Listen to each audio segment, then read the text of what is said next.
Hello, tested. There we go. We're back. Wow. How are you guys doing? How are you doing? What? Hi. That's my name. Hi. I'm just gonna keep drinking every time I'm not on stage.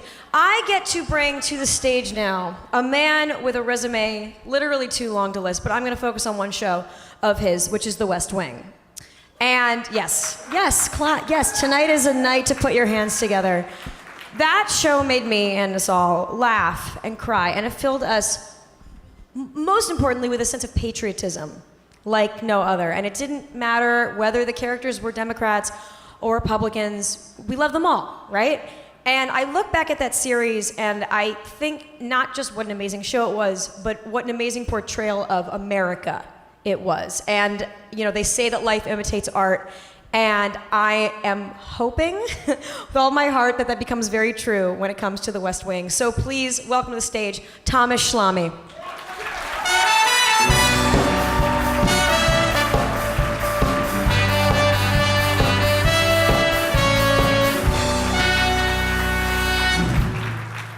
Thank you very much. Janet Ashikaga. Janet Ashikaga has spent hundreds of hours in a dark, windowless, small room with Larry David. Janet Ashikaga has spent hundreds of hours in a dark, small, windowless room with Aaron Sorkin. She spent countless hours in a small, dark, endless room, windowless room with me. From my point of view, I believe the woman deserves the Nobel Peace Prize. But the American cinema editors, in their infinite wisdom, have decided instead to give her the Career Achievement Award, and we couldn't agree more. I asked my good friends, Aaron and Larry, to give me a quote. They both did. Aaron said, "When I found out Janet got her start in adult films, I was thrilled. Though I was a little disappointed when I learned she got her start as an editor. Janet made every episode she worked on better. What more could you ask?" And Larry said, "Which one was she?"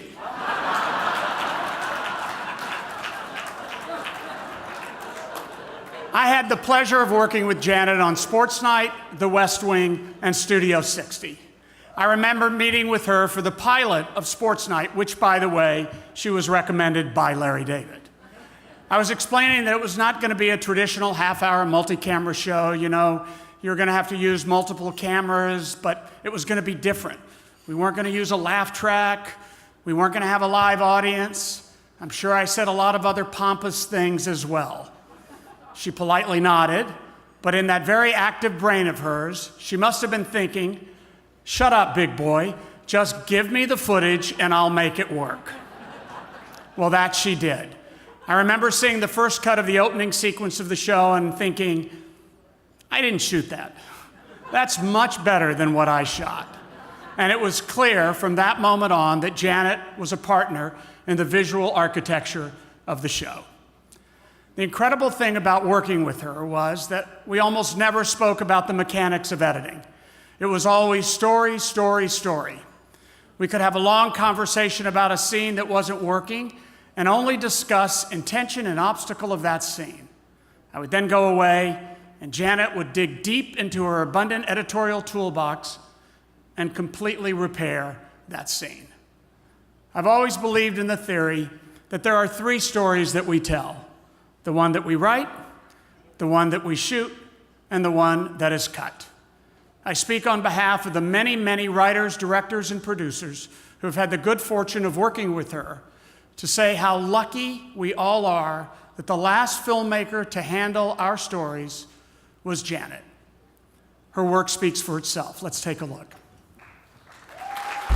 Who are you? Nobody. No fingerprints on file.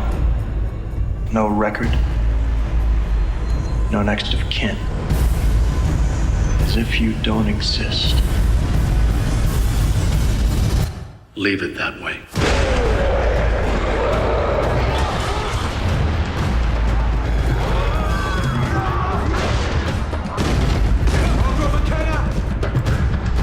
before. You didn't tell me what you were an expert in, but it's them, isn't it? The offenders. You have to know them. Can't be afraid. This is Peter Connolly, the man that I saw torturing Susie in my dreams. Shots were fired from the street, at least one of them hitting the press briefing room. There were 2 incidents of terrorist activity earlier today. A bomb in Malaysia and another in Berlin. This is just a crazy guy, Leo. I was just the 3rd on the phone in Guam. The head of the Office of Insular Affairs was picked off. Come on. By a sniper, Mr. President. Shut it down. Crash it. I'm a cop. My name is Sledgehammer. No. How many times I told you not to shoot that damn thing in my office? Including this time? Yes! A lot. Too many to count. Granted, Sledge is irresponsible, undependable, egotistical, insensitive, chauvinistic, sadistic, and cruel, but other than that, he's a terrific guy. Come to Vegas with me. We'll drink, we'll gamble, we'll screw hookers. We'll do everything we did in high school. No! Look, it's simple. The guy's on the ledge because he gambled and lost. Give back the money. How much did he lose? $95,000. Let him jump. I made a list of everything bad I've ever done. Why? Randy, I just won $100,000 in the lottery and was immediately hit by a car. I almost died because something good happened to me that I didn't deserve. That karma stuff is gonna kill me unless I make up for everything on that list. I'm here to help you find a woman so that you can be happy. Earl, I think you're trying to sell a cat to a man who fancies dogs. Franklin and Bash. Franklin and Bash? Who the hell are Franklin and Bash? We're not like other lawyers. They're idiots. We're creative. We're relentless. And we're willing to fire every bullet in the chamber. Buckle your seatbelt. Whoa! Whoa! Just grazed my penis. He just touched me inappropriately. I didn't touch his penis. So what have you two come up with? Well, we thought about this in a variety of ways, but the basic idea is I would play myself. Go ahead. I think I can sum up the show for you with one word. Nothing. Nothing?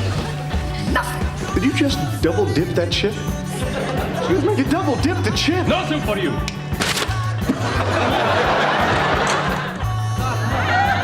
Hello, Newman. Oops, no.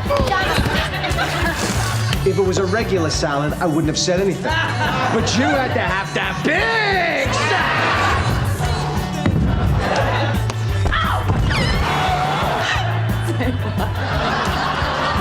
The Garretts are the grandparents-to-be of Roz's baby. Oh, well, nice to meet you. Hey, Daphne. Did I hear you mention you're going to a dog show? Yes, the Seattle Kennel Club is having its annual event tonight. You know, Steve and I went to that a few years ago. We just love dogs. We have 2 giant schnauzers.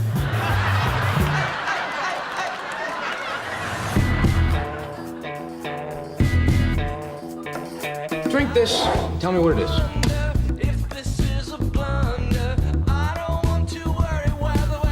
Milk. That's what I thought. Came out of my nipple. You have no consideration when it comes to other people. That's just silly. I'm pregnant. I'm having a baby the same time as my daughter. This is crazy. You can handle my wife, right? I'll do my best. The Argyle Hotel, room 909. Come see me later. Everything but the door will be wide open. Do not give me your panties here. That's impossible. I'm not wearing any. Dana, Casey's being mean to me. Casey, be nice to Dan. I love producing Sports Night. I live from 11 to midnight, and the rush is so huge, I don't come down till 3 o'clock in the morning. Danny. Yeah? I'll come back later. Guys on the red bandanas, are they Crips? No, red bandanas mean they're Bloods. Okay, are we insured for any of this? I don't know, but I wouldn't think so. Suzanne, we gotta move the woman in the fishnet top. She's not wearing anything underneath. I once saw this thing on TV with people who are terminally ill. Every one of them believed that the secret of life is just to live every moment. Things don't always work out how you plan. That's not necessarily bad. Things have a way of working out anyway. I'm locked up on a roof for 4 hours with a deadly viper at large, and it's the best night of my life because I was with you. You know what the good book says? What? Love is patient. Love is kind. Love endures all things. Love endures all things. My guess is it at least tries. Look, my whole life, I've been scared to be who I really am because of what people might think. But then Earl Hickey brought me to a gay bar. The one man I was the most scared of in my whole life has accepted me as I am. Thanks, Earl. There's evil in the world, there'll always be, and we can't do anything about that. But there's too much mayhem in our culture, and we can do something about that. We all have darkness inside of us, but I like to believe that we can find the strength to choose the light, to follow our higher selves. We're not doing nearly enough to teach our children well. And we can do better, and we must do better, and we will do better. And we will start this moment today. Cheers. Under pressure. Under pressure.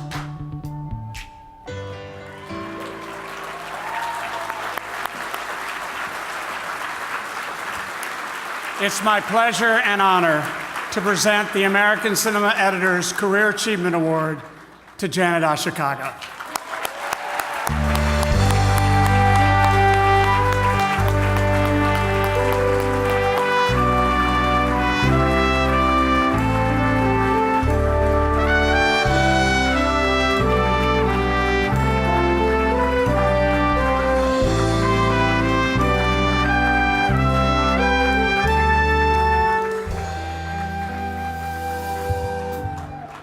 Wow. Well, Tommy and I haven't seen each other for a really, really long time, so if you don't mind, we're just going to catch up for a while, okay? How's Christine? Oh, good. I'm so glad. That's really good. Anyway, so Tommy, a number of years ago, when he called me in for an interview, asked me what it was like to work with Larry David. And I told him he was the first genius I ever worked with. And Tommy said, well, you know, Larry's my best friend. And I thought, I wonder if Tommy's going to be my second genius. And you know what? He was. And for anybody who's ever worked with him, you know exactly what I'm talking about. Well, my third genius is my husband. And after that, I stopped counting. Anyway, this is so incredible. I just want to share a little bit about my background. I was born in a wonderfully dysfunctional family in Astoria, New York. My parents gave me all the tools to be on the fast track to failure, but they did do one thing right. They bought a television, and I watched everything. My Little Margie, Father Knows Best, Flash Gordon, Make Room for Daddy, Leave It to Beaver, and The Donna Reed Show. And what I noticed was that people were kind to each other. They treated family members with dignity and respect. No one was getting hit or arrested, and I thought, I want to be like that. True story. Over the years, I fell in love with the idea of visual storytelling and discovered editing, my dream job, and here I am today. For many of us, television became a best friend, and we welcomed you into our homes on a daily basis. Think about it. We learned about editing in our living rooms. You showed us how to make an audience laugh and cry and get scared to death with your use of close-ups, wide shots, sound effects, and music. But it wasn't just about getting into the film business. The characters and stories you molded provided hope and inspiration. One Day at a Time, The Cosby Show, Mary Tyler Moore, all gave us the ability to laugh and a belief that there was something better. You gave many of us the courage to pursue a dream.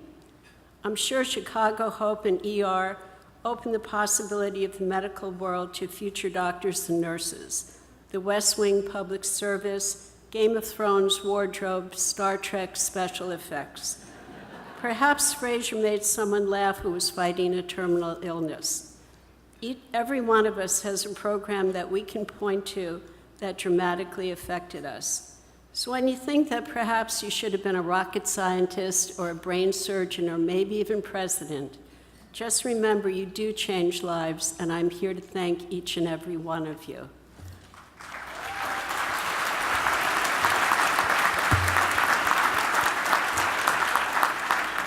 I'm also here to thank everyone who brought me to this moment. We really are a community, and none of us can achieve success without each other. Thank you to my husband, Yosh, who never complained about my late hours, to my mother-in-law, Toshi, who showed me by example the Buddhist principle of compassion. To the producers and directors like Tommy, who were loyal and supportive, and yes, to studio heads, department heads like Gary Hall, who are always reasonable and fair. But most of all, thank you to my many assistants like Tom Damori, who worked tirelessly as part of a team on so many projects. Thank you all. I appreciate it.